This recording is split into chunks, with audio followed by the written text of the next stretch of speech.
London, 1888. As night falls, a thick fog blankets the narrow, dimly lit streets of Whitechapel. In that eerie silence, a figure moves unseen. No name, no face, no trace. History would remember him by one chilling name: Jack the Ripper. The first victim, Marianne Nichols, 42 years old. On the morning of August 31st, 1888, the body of Marianne Nichols, 42, was discovered on Bucks Row. Her throat was slashed nearly to the spine, and her abdomen was deeply mutilated. London was shocked, but the nightmare had only begun. However, unbeknownst to P.C. Neal, as he instigated a series of official procedures, were the events that were unfolding in Baker's Row, only a few hundred yards away. Two men, Charles Cross and Robert Paul, were already telling another officer, P.C. Mezzin, about the body. Just 5 minutes previously, Cross, a cart driver in the East End, had discovered the body and had been standing alongside it when he was joined by Paul, another cart driver. Unwilling to touch the body and unsure if the woman was dead or alive, the pair went off to hopefully alert a policeman to their grim discovery. Soon after, Dr. Reese Llewellyn arrived at the scene of the crime. He made a cursory examination of the body, confirming that the woman was dead.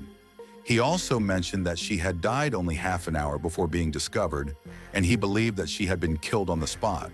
On this murky evening, a chain of events began that would change the East End of London forever and focus the world's attention on this most. Police identified the body of Marianne Nichols, but no witnesses or physical evidence were found at the scene, despite a thorough search.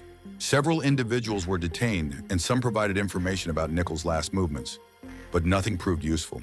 The official inquest began at the Whitechapel Working Lads Institute on September 1st, 1888, led by Coroner Wynne Edward Baxter. He criticized the police for failing to recognize the abdominal mutilations before moving the body and for the poor conditions of the mortuary. Nichols was buried on September 6th, and the inquest continued until late September. Marianne Nichols was identified, but police found no evidence or witnesses. Public suspicion focused on Leather Apron, a man who harassed prostitutes. Though later identified as John Pizer and cleared, fear spread rapidly. The idea of a serial killer began to form, and the legend of Jack the Ripper was born. Just 8 days later, Annie Chapman was murdered in the backyard of 29 Hanbury Street. Her womb had been removed and placed beside her. This was more than murder. It was a message, a horrifying one. On the night of September 7th, Annie Chapman couldn't afford her lodging fee and left around 1:35 a.m., likely intending to earn money through prostitution. At 5:30 a.m., a witness, Mrs. Elizabeth Long, saw Chapman speaking to a strange man outside 29 Hanbury Street. He appeared to be of foreign appearance, wearing a dark coat and a brown felt hat. A nearby resident reported hearing a woman scream, "No! No!" followed by a thudding noise, but did not investigate. At 6 a.m., John Davis discovered Chapman's mutilated body in the backyard, her throat slashed and abdomen cut open. Injuries similar to Marianne Nichols. Police found some personal belongings near the body, including pills in a torn envelope. There were rumors of 2 farthings found nearby, but this was never officially confirmed. London, early morning of September 30th, 1888. In the cold London fog, Jack the Ripper struck not once, but twice. That night would become known as the double event. Around 1 a.m., the body of Elizabeth Stride was found in Dutfield's yard. Her throat was slashed, blood pooled on the cobblestones, yet her body was not mutilated. Louis Diemschutz, arriving with his cart, stumbled upon the scene. Investigators believe his presence interrupted the killer, forcing him to flee. But he wasn't finished yet. Just 45 minutes later, at 1:45 a.m., Catherine Eddowes was discovered in Mitre Square. Her throat was slashed, her face disfigured, and internal organs removed, including a kidney and the uterus. Nearby, police found a blood-stained apron and graffiti on a wall that read, "The Jews are the men that will not be blamed for nothing." Fearing public unrest, Commissioner Charles Warren ordered the message immediately erased, possibly destroying a vital clue. The next day, a blood-chilling postcard was sent to a news agency. signed Jack the Ripper. It claimed responsibility for both murders and called them the double event. That was the day the name Jack the Ripper became legend, the From Hell letter. Weeks after the infamous double event, a terrifying letter arrived at the doorstep of George Lusk, leader of the Whitechapel Vigilance Committee. But this wasn't just a letter. It came with something horrifying. Title: The Package Arrives. On October 16, 1888, George Lusk received a small package. Inside was a glass jar, and floating in preservation fluid, half of a human kidney. Attached to it was a chilling handwritten note titled, "From Hell, Letter Content." "From Hell, Mr. Lusk. Sir, I send you half the kidney I took from one woman, preserved it for you. To the piece I fried and ate it.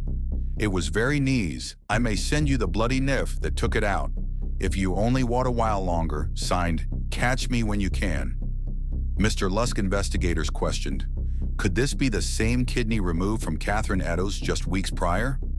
A doctor claimed the kidney belonged to a female alcoholic, a detail that matched Eddowes. Though no forensic science could prove it at the time, the nature of the gift and the timing sent a wave of terror across London. From Hell wasn't just a message. It was a bold, gruesome challenge from a killer who felt unstoppable. And it proved Jack the Ripper hadn't finished playing his twisted game. On the cold morning of November 9th, 1888, at Miller's Court in London, Mary Jane Kelly, just 25 years old, the youngest of all, became Jack the Ripper's final victim. Her small rented room became the scene of the most brutal murder in the entire series. Mary's body was mutilated beyond recognition. Her internal organs had been removed and arranged around the room, like a horrific display from a nightmare. There was no doubt left. The killer had now revealed the full extent of his cruelty. Jack the Ripper was no longer hiding in the shadows. He was sending one final message, horrifying, depraved, and boldly defiant. It was the most savage of all the murders. After all the bloodshed and the terror that swept across London, Jack the Ripper remained a ghost in the fog. The police questioned over 2,000 people and arrested 11 suspects, but no one was ever charged. Among the most frequently mentioned names were Aaron Kosminski, a mentally ill barber; Montague John Druitt, a barrister who took his own life shortly after the final murder; and even Sir William Gull, royal physician, the center of many chilling conspiracy theories. But no evidence was ever convincing enough. Every lead ended in a dead end. Jack the Ripper vanished, as if he had never existed at all. Over 2,000 interrogations, 11 arrests, 0 answers. The mystery would remain unsolved.